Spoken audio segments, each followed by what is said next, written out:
मधून पुढची बातमी आहे। 2019च्या लोकसभा निवडणुकांचा महासंग्राम सुरू झालेला आहे आणि याच निवडणुकांसंदर्भातली ही बातमी। शिरोली टोल नाका परिसरात लोकसभा निवडणूक कालावधी नाका जिथे ओमनी कार मधून 62,68,044 रुपयांची रोकड जप्त करण्यात आलेली आहे। पचगाव इथल्या शशिकांत भीमा जिगरी यांच्याकडून ही रक्कम गोळा करण्यात आली आहे। लोकसभा निवडणुकांच्या पार्श्वभूमीवर ही मोठी रक्कम ताब्यात घेण्यात आली आहे, जप्त करण्यात आलेली आहे। आमचे प्रतिनिधी संदीप राजगोळकर यांच्याकडून सगळा प्रकार काय आहे तो जाणून घेऊया। संदीप, नेमकं काय घडलंय, केव्हा घडलेली ही घटना आहे? सुवर्ण लोकसभा निवडणूक असल्यामुळे सगळ्या भागात म्हणजे कोल्हापूर शहराचं सीमा भाग असेल किंवा जी गोव्याची हद्द आहे त्या भागामध्ये नाकाबंदी करण्यात आलेली आहे आणि शिरोली टोल नाका परिसरामध्ये ही रक्कम पकडण्यात आलेली आहे। 62,68,000 इतक्या रुपयांची ही सगळी रक्कम आहे आणि पाचगाव मधले जे शशिकांत जिगरी हे हा जो युवक आहे त्याच्याकडे ही रक्कम सगळी हस्तगत करण्यात आली आहे। त्याच्यावर पोलिसांनी कारवाई देखील केली आहे, त्याला ताब्यात घेण्यात आलेला आहे आणि ही सगळी जी रक्कम आहे आयकर विभागाला पुढच्या सगळ्या प्रक्रियेसाठी सुपूर्द करण्यात येणार आहे।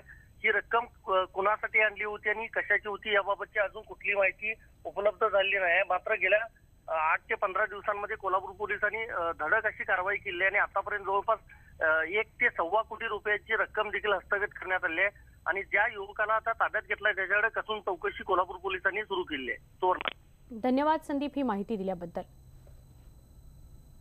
बंडखोर भाजप नेते अनिल गोटे यांनी आज अखेर आमदारकी आणि पक्षाचा राजीनामा दिलाय।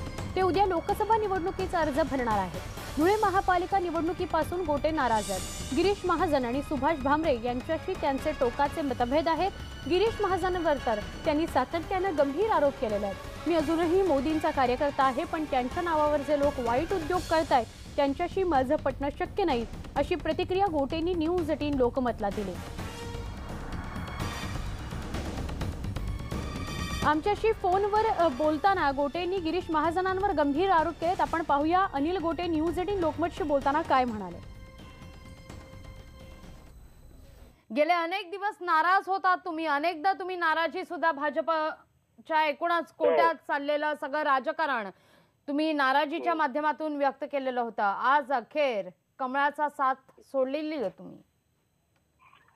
नाही काय, पहिली गोष्ट अशी की मी आजही मोदी साहेबांचा समर्थकच आहे काय, पण मोदींच्या नावावर जे खाली गार्दी आहेत, गार्दी काय मस्तवाल झालेले काय यांना कष्टावून मी राजीनामा देतोय। मी काय मोदी साहेबांवर नाराज नाहीये काय, पण हे जे त्यांच्या नावाने उद्योग करतात तिकडे खाण्याकडे काय त्याला कंटाळून मी राजीनामा दिलेला आहे। कोण करतं उद्योग, कोण मस्तवाल आहे? इथे काय गिरीश महाजनांचे जे काय चाललंय नंग्याला चाललेलं आहे सगळं।